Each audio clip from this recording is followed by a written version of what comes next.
Hey all, Hipper here. So here's a video I bet you didn't see coming, because it is an Agile Dmitri Donskoi, the new tier 8 Russian cruiser here. So I know you're all waiting for Rune, but we're gonna do this one first. So don't forget to subscribe if you like these quirky videos here, or like or share, and of course comment if you have anything to say at all. So like I said, I bet you didn't see this one coming. But let's just have a look at my Agile build here. It's totally stock. I use Makarov and I mean Tesla, Azure in Baltimore, Ingenious, full speed ahead, blah blah blah, everything the usual here. On the ship I have aiming systems, and then I have double rudder, and in the last slot I have the improved reload. So that's, yeah, I mean, stock build. 3 sonars, 3 awesome radars, and 3 repairs. So pretty good. So okay survivability, 9.7 reload, 17 turn time. Notice that, that's really good. And 8 kilometer torps, that's really awesome. I don't use them in this battle though, but I have used them in some other battles. And look at this, 2.3 rudder and 41 knots. Actually pretty good, except for the turning circle radius is humongous, almost a kilometer. So yeah, that obviously limits its uses as an agile cruiser. Although it's not bad actually. I mean, it's the best agile cruiser of the tier 8s. Let's put it that way. I know that doesn't say a lot. So 25mm bow, yikes, at tier 8. So you're going to need that agility to try to mitigate some of the damage, or try to catch the shells on that yellow midsection of the deck there. And that's pretty much what I'm doing in this battle here. So we are starting out here, and I've played with this destroyer guy before, and he's stuck in my mind, and that's why I think, okay, there's probably not going to be much help from here. So although this is an agile build, it's not a ship I want to spend too long in open water in, because you may be able to dodge 1 salvo, perhaps 2, but then, you know, your momentum is so low that you just can't keep it up anymore. This is no Colbert by any means, and I wouldn't recommend running this ship with an agile build. But on this channel we do everything with agile builds, right? So here comes the first salvo, and I actually do pretty well here. Like, it turns nicely, there's nothing wrong with it, but we still get punished because of that 25mm there. There's just not much you can do when you are, you know, facing a tier 8 German. So, but this is what I want to do here. I want to rush in, and I want to radar the destroyers, and I want to get rid of them. And it would be nice if this black here would, you know, help me out by taking this destroyer out, but he's just totally oblivious. I don't even know what he's doing, because he's not even spotting either when he's sitting there. It's yeah, it's frankly pretty poor destroyer play there. But anyway, I'm going to move in because I want to grab this cap here as quickly as possible, because I don't want that German battleship there to start pushing me. And obviously that's what he's thinking about now. So we need to grab this cap, and we need to start defending it. But then of course the destroyer comes in again.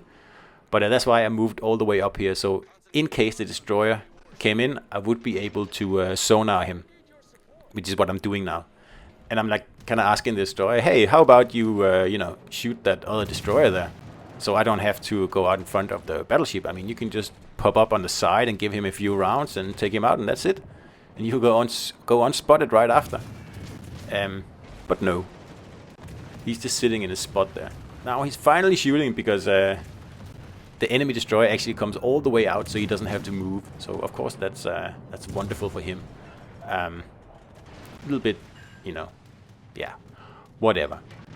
So we got the Fletcher here, and I'm just trying to smack him, but the carrier gets the honor. So that's fine, that's fine. We have pretty much won this battle over here on the flank, and the destroyer is mounting a mountain there. I don't know what he's doing, and I don't know why he's smoking me up, or if he's even smoking me up, or does, I mean, that Warships is not a threat. So I don't know. And now he's in the way, so just go away and let me get out of here, so you can go and do something else. So you can see the German battleship there, Friedrich der Große. He's contemplating to push in here, and I'm desperately trying to get this destroyer out of the way so I can line up my torpedoes. And I'm just also, hey, there's a battleship coming. Wake up, like, do something, because I can see on his guns that he's not looking that way at all. So I pop. I think, okay, I might have to pop my radar to actually, get this guy to realize what's going on. That this battleship is going to flank us in a few seconds unless we do something about it. So I'm wasting a radar here for the only purpose of making sure this destroyer understands what's going on. Because otherwise, I don't think he would have noticed this battleship coming at all. And yeah. Anyway, so there's his torps. Wow, his first torps this match, I think. So anyway, the Kurfürst is turning because he got radared, so his surprise, is not a surprise anymore. And he's got me sonared, so with the cap, safe, we're going to head over towards B. Because that cap has fallen, and we are also not doing too well over at C, so we can't hang around over here anymore. Just dodging some incoming shells from the Ochakov there. And then we're going to cross the open water here, and that's of course going to be a little bit hairy because we have that Große up there, and he's probably doing a 180. So sooner or later I'm going to be, I'm just going to make sure, go back, go away, don't follow me. But yeah, it didn't work. Anyway, sooner or later that Große is going to be up here, and he's going to spot me because my concealment is like a whopping 14 kilometers. And whoop, there he is. But that's okay. He's not actually pushing the cap. So that means that I can actually use my Agile build here to set a few fires while I get out of dodge and leave this destroyer to do whatever it is that he wants to do up here. And again, I don't want him to follow me, so I'm trying to get away from him as quickly as possible. It's better if he stays over here and actually spots stuff instead of, sitting around me again. So again, this is not a build I would recommend for this ship. Not that it's bad, but I think that the Kanne commander, I forget his real name, but the guy who looked like T. Kanne, the old community manager, is a better pick. And he actually is the best pick for most Russian cruisers, including Donskoi here. And to his credit, the destroyer actually stays over on that flank now, and I'm assuming he's trying to torp that battleship, and yeah, I mean, that's better than preventing me from reversing. And at least it buys us time to grab this B cap here before that battleship is actually able to come and annoy us. So just removing that 1% health Ochakov there, and then we can cap here. I haven't actually done that much in this battle so far. I think my claim to fame was to radar that destroyer. I didn't get the kill on it, but we got rid of him and we took the flank and we sent that battleship packing. So he's out in the corner now, useless for the next probably 5 minutes, and that gives us enough time to consolidate our lead in here in the middle, and just make sure that we're not going to lose this battle here on points, because that's something I absolutely hate. So the Reds are down to 3 ships, and we have 6, so this is pretty much a sure thing.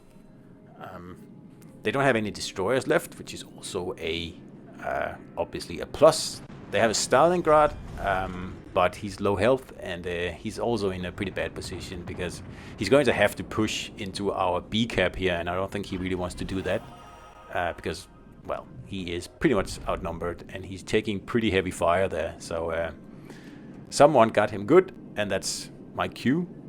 I'm going to help out by setting him on fire here for the last bit, and then hopefully we can get rid of him over on that flank, and that leaves that whole flank something we don't have to worry about. There's no nasty Stalingrad over there that can, citadel us at will. So it's going to make me a whole lot more comfortable, running around outside in the B cap. So he's shooting at me, but we just use the quick rudder there to, stop it all. So we did get 2 fires on him, but we didn't get the kill. So, okay, fine. Anyway, that flank is safe. The destroyer can now take the cap, and all we have to do now is just defend the B cap. And we'll win. And like I said in the beginning, I know many of you are waiting for me to do a rune video, but I have to be honest, that ship is a really poor Agile cruiser. Like, very, very, very bad Agile cruiser. Even with a full agile build, it just feels so slow and just sluggish in every way, in every possible way. And yeah, I just don't think it's going to be fun. Well, I know it's not going to be fun with an agile build because I probably played a handful of battles in it, and it's, yeah, I much prefer Hipper as an agile cruiser, much. Rune is actually quite a disappointment to me, but I've only played it with agile builds so far, so I'm going to now slap some other commanders on, and of course the Grosse shoots at me instead of the battleship. So yeah, whatever. This is going to be his last salvo anyway. And I just ignore him and keep pounding this carrier here that for some reason is on a kamikaze mission into the cap here. And that's fine for me, I don't care. And I was thinking, oh, I might actually be able to break 100,000 here. But unfortunately, I fall just shy. And Donskoi, I actually kind of like this ship here. Very uncharacteristically for me, because I don't like many Russian cruisers. Pretty much only the tier 5. I don't even like Ochakov, which, like, so many people love that ship, but yeah, I don't like it. But Donskoi here is actually, it's okay. I mean, the armor could be better, yes. And the reload is also a tad slow for tier 8, I think. But the ballistics are good, and, you know, it's sort of fun, actually. And you also have, you know, 4 turrets, so it's not like you're low on firepower. I mean, you saw the destroyer before. I took about half his health with my front guns, I think. So it's a pretty good destroyer hunter. And don't forget the 8-kilometer torps. That's almost the best part about this cruiser here. They're really nice. So that was an agile Dmitri Donskoi, people, and I'm sure T-Bull will love to say Dmitri now. Anyway, hope you enjoyed it, and I'll see you out there.